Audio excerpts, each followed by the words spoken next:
જો બધું વહુ ઉપર આવે પહેલાના જમાનામાં, અત્યારે નહીં. હવ ગયા હગે વગે ને વહુર્યા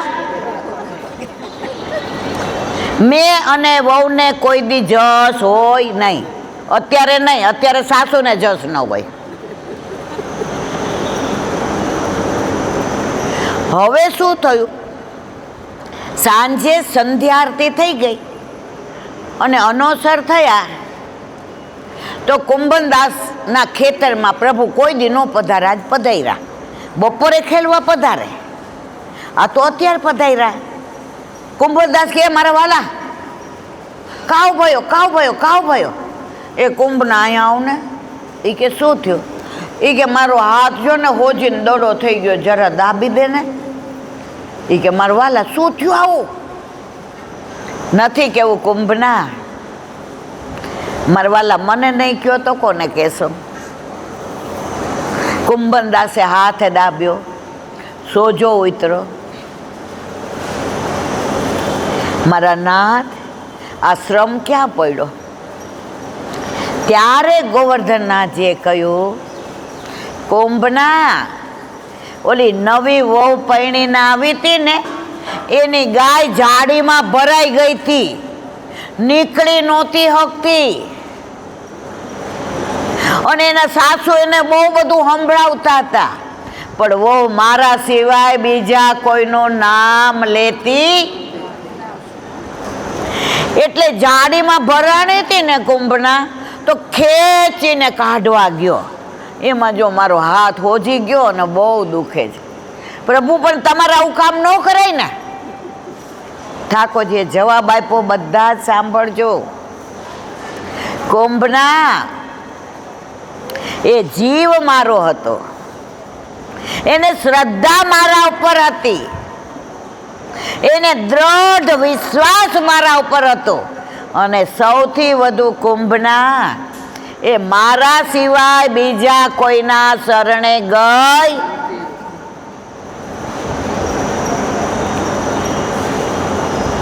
અને હાંજે જેવી પેલી એ સવા શેર માખણ કાઢ્યું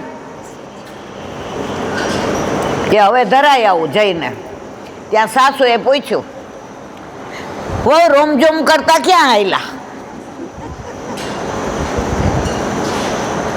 પેલા પૂછાતું તો હવે પૂછી જોજો. કેમ બધાને શું આવ્યું? એ કે ના ના બા ક્યાંય નથી જાતી. વળી ઓલો ડબરો જે આમ ચુંદડીમાં ઢાંકેલો તો પાછો મૂક્યો. હવે રાત્રે તો કાંઈ બોલાય નહીં. સવારે એ કે હવે અત્યારે રોગ આવ્યો. સાસુ કે આજે મારે ક્યાંય નથી જવું, મને ઠીક નથી, એટલે આજે તો મારે ઘરે જ રહેવું છે. વહુ કે મારા તો દી ફર્યા.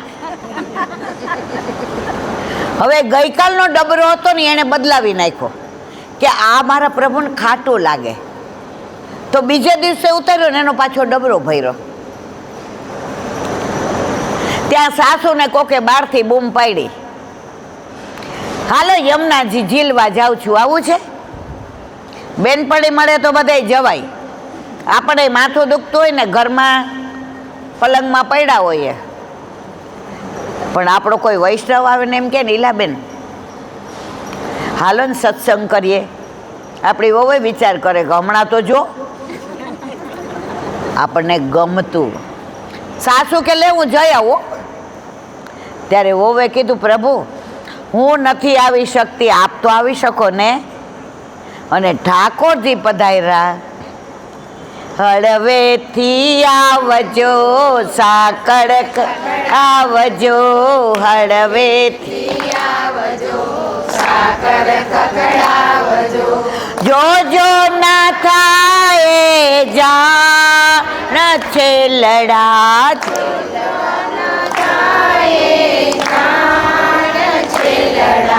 સાસુ કઠોર છે નણદી ચકોર છે, સાસુ કઠોર છે નણદી ચકોર છે.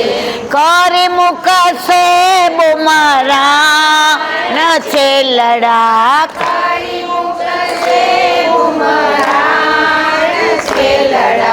છેલડા હો છેલડા માખણ ગેલડા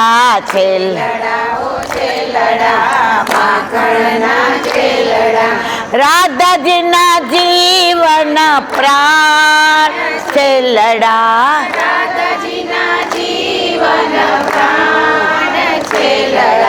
પ્રભુ પધાર્યા. વહુના હાથમાં ડબરો હતો પણ બોલી ન શકે, ચાલી ન, સ્તબ્ધ થઈ ગઈ.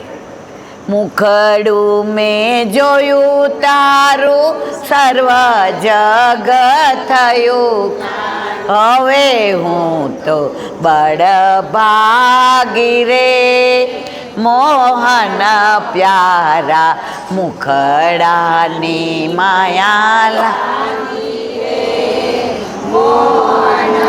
સ્તબ્ધ થઈ ગઈ, ઘરમાં કોઈ જ નહીં. પ્રભુ પધાર્યા, નીચે બેસાડી. સાંભળ, હવે તો અરોગાવ, કોઈ નથી ઘરમાં. ડબરો ખોલે તો હાથ ધ્રુજે. પ્રેમ, એ તો પ્રેમ કી બાત હૈ ઉદો, બંદગી તેરે બસ की नहीं है, यहाँ सर दे के होते हैं सौदा, आस की तेरे बस की नहीं है. એકવાર પ્રભુ હારે પ્રેમ થઈ જાય ને પછી તમે ક્યાંય નાય નો રહ્યો. પણ પ્રભુ એવી અદ્ભુત લીલા કરે કે તમારા બધાય કામ કરી દે. ડબરો ખોઈલો, હવે તો અરોગાવ. ઠાકોરજે સીધું મોઢું ખોઈલો. હા, ઓલીએ જેવું મોઢામાં દીધું, પ્રભુએ અડધું પોતાના મુખમાંથી કાઢીને વહુના મુખમાં દીધું. રાધા અધર સુધાવી પીયું ને બીજું તે કાંઈ નવ ભાવેજી, માતાનું મનરંજન આરોગ્ય. વહુના મનોરથ બધા પૂરા કર્યા. ઠાકોરજી કહ્યું, સાંભળ, તું મારા માટે પરણીને ગોકુળમાં આવી છો. તું ત્યાંથી નીકળી ત્યારથી મારા સ્વરૂપ, મારું રૂપ, મારી લીલા, મારું ધામ, મારું સૌંદર્ય, મારું માધુર્ય, આના જ વિચાર કરતી કરતી ગોકુળમાં આવી હતી. મારા સિવાય તારા મનમાં, તનમાં કોઈ વિચાર નથી. તો તું મને પ્રેમ કરતી હતી, એના કરતાંય હું તને વધુ પ્રેમ કરું છું. એટલે તારી ગાય મેં જાળીમાં રાખી હતી કે તું માનતા કરે તો હું તારા ઘરે આવું.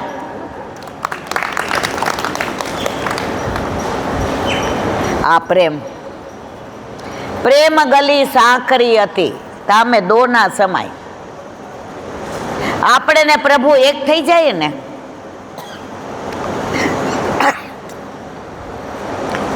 મંગલાચરણ બોલીએ એમ આવે, શ્રી ગોવર્ધન નાથ પાદ યુગલમ. તો એક બેને મને કીધું, એ કે આ યુગલ સ્વરૂપે તો નથી ગોવર્ધનનાથજી. મેં કીધું પાદ એટલે ચરણ, યુગલ એટલે બે. પણ બે કયા? ઠાકોરજીના બે ની અંદર રાધાજીના બે સમાઈ ગયા, એટલે પાદ. તો આવી બધી લીલાઓ ગાયની રોજ આપણે એક વાત કરીએ છીએ. અહીંયા આવું ત્યારે હું વલ્લભને એમ કહું, આજે કઈ વાત કરવાની છે? તારે નથી કરવાની, મારે કરવાની છે. ખાલી તારા મોઢાનો ઉપયોગ કરું છું, બાકી તને કાંઈ આવડે નહીં, તું બોલી ના શકે. તો હવે વિરામ આપી દસમ સ્કંદને. બોલો વલ્લભા. ગૌ માતા કી, ગૌ માતા કી, ગૌ માતા કી. ગાયો વિના આપણા સુખનો વિચાર આટલો કોઈ ન કરે. આજે ગાયોને પ્રભુ જેટલા વાલા છે ને, એનાથી વધુ પ્રભુને ગાયો વાલી છે. એ ગાયોને ખબર છે કે આ બધાય મારા પ્રભુના વાલા છે, મારા પ્રાણ થકી મને વૈષ્ણવ વાલા, મારા મને વૈષ્ણવ વાલા, નિત્ય કરતા નાથજીને કાલા રે વાલા, મારા વાલા રે વાલા, મારા ઘટમાં બિરાજતા શ્રી નાથજી યમુનાજી મહાપ્રભુ. ભાગવત ભગવાન કી. જો હવે આપણે કુંડમાં સ્નાન બહુ કર્યું, હવે પાન કરીને આગળ વધવાનું. જો મારવાલા, બ્રહ્મવાદી ફેંકી દેવા જેવી વસ્તુમાં જીવનના મૂલ્યો શોધી કાઢે છે. અમે નાના હતા ને તો મારી બા ઘણી વાર કાંઈક વસ્તુ એ બગડી ગઈ હોય ને તો અમને શીખવાડતી. પછી એક કહેવત બોલતી, બેના ઘણા ધાનમાંથી ધૂળ બનાવે અને ઘણા ધૂળમાંથી ધાન બનાવે. પહેલાંના પંડિતો ક્યાંય જાતા ને તો કોઈ એક વાડકી ચોખા આપે ને કોઈ એક વાડકી ઘઉં, હવે બધું ભેગું થઈ જાય. એટલે ઘરે આવે ને તો પંડિતાણી હોય ને બધું વીણી વીણી વીણીને જુદું કરે અને બીજે દિવસે દાળ ને ભાત ને શાક ને ઓલું દળીને લાપસી ને. મહારાજ કે વાહ. અને મારા જેવી ફૂહડ હોય ને એ બધું ભેગું કરીને હવે ખીચડી બનાવે. તો ભક્તોને છે ને કેમ સારામાં સારું બધું પ્રભુની સન્મુખ કરવું એ વલ્લભ કૃપા કરીને સમજાવે છે. જ્યારે માયાવાદી જીવનમાંથી જડેલા મૂલ્યોને પણ મિથ્યા કહીને ફેંકી દે છે. દેવો આજે બ્રહ્મવાદી બન્યા છે. દેવો કહે છે, હે નાથ, તમે જ આ જગતનો આવિર્ભાવ કરનારા છો, તમારામાં જ જગતનો લઈ. જો પ્રભુ પ્રગટ કરે છે દુનિયા, એ જ પાલન કરે છે અને એ જ પોતાનામાં સમાવે છે. પ્રભુ સર્વ સમર્થો હિ તત નિશ્ચિતતા. અમને ખબર પડી છે કે જીવન મરણ અને પાલન બધું જ આપણા હાથમાં. બ્રહ્મા વિશ્વને શ્રી દ્વારા આપ જ જગતનું સર્જન, પાલન અને પ્રલય કરો છો. એ બધા રૂપોમાં આપ જ વસેલા છે.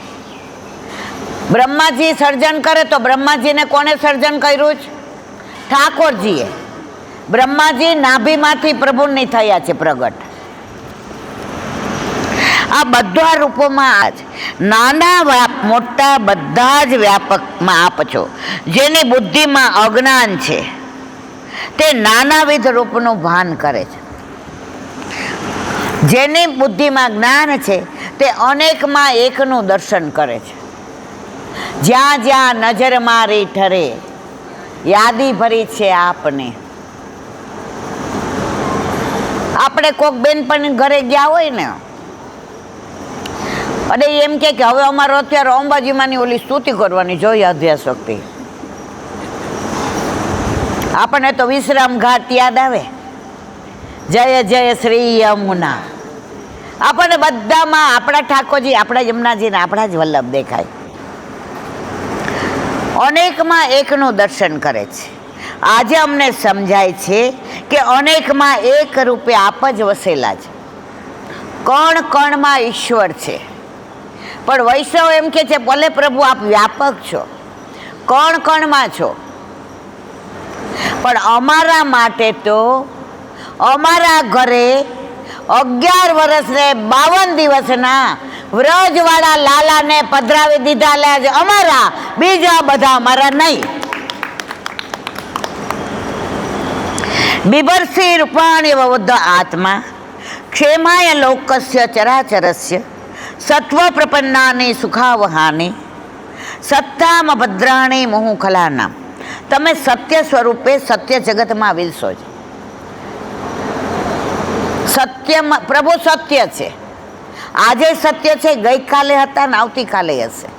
આપણે આજે સાચું બોલ્યા હોય ને, કાલ સંજોગ એવો આવે ને ખોટું બોલતા વિચાર કરીએ.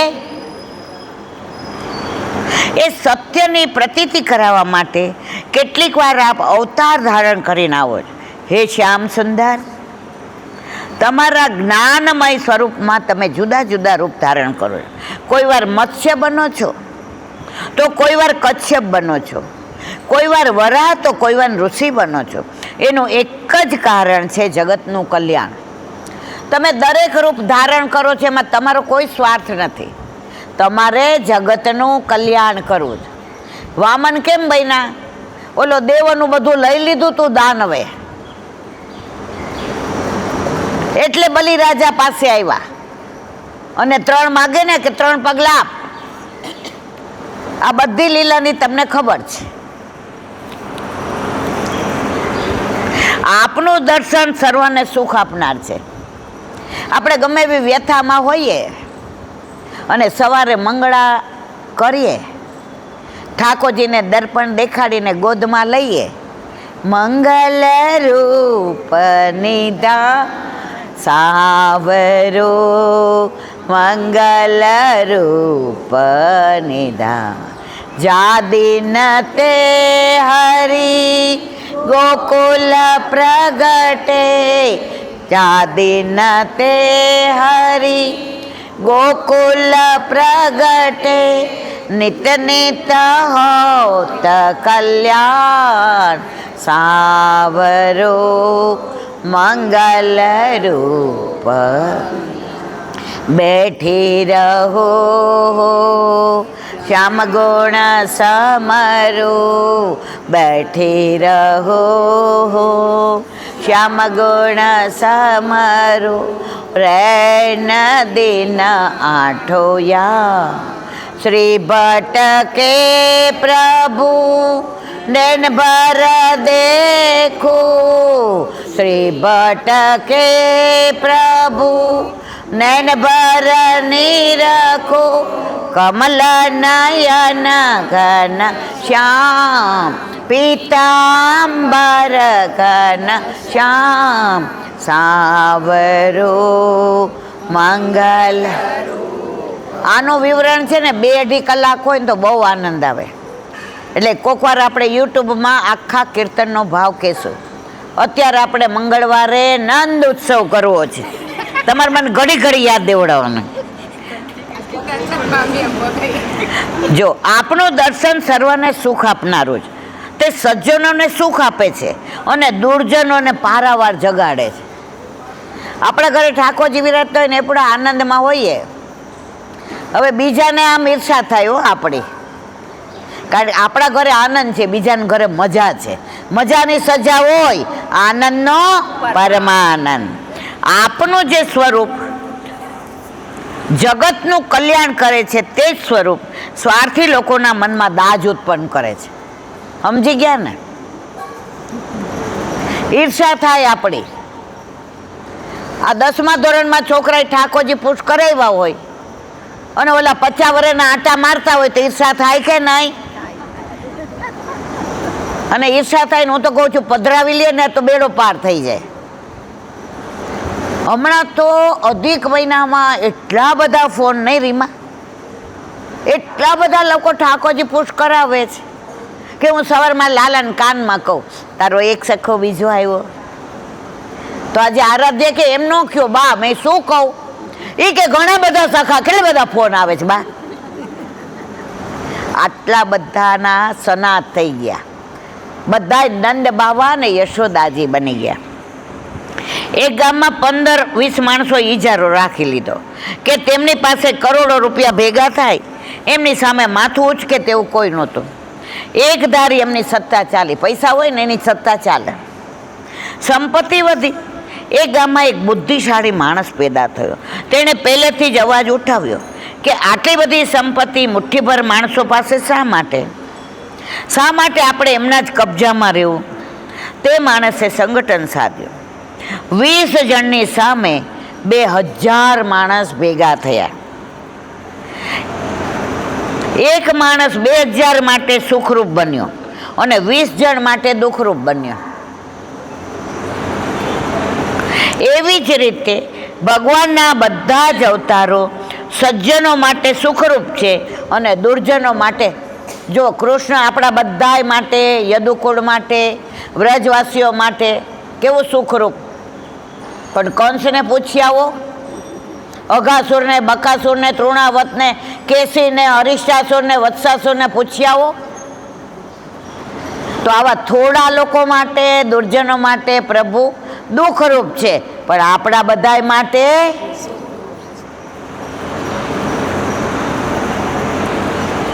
કારણ કે જગતમાં પધારી દુર્જનો સામે તમે અવાજ ઉઠાવ્યો, તમે અન્યાયનો વિરોધ કર્યો છે, તમે આવા દુર્જનોને એમનો ઇજારો છોડવાનો, કંસે રાજ છોડવું પડ્યું, અચ્યુતમ કેશવન થઈ ગયું, પછી રાજ છોડવું પડે ને. એટલે ઠાકોરજી કે દુર્જનને હું પહોંચી વળીશ, પણ મારા સજ્જનોને તો હેરાન આજે નહીં, કાલે નહીં, ક્યારેય થવા દઈશ નહીં. આવી રીતે દેવોએ તેમની સ્તુતિના પેલા 4 શ્લોકમાં પાછળ સંભળાય છે બધાને, સમાજમાં જે વસ્તુ જોઈતી હતી તેનું વર્ણન કર્યું. હવેના 4 શ્લોકોમાં સ્મૃતિશાસ્ત્રનું દર્શન છે.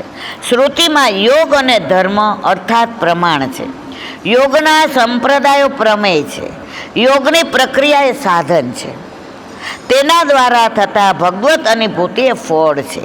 આ 4 શ્લોકોમાં દેવો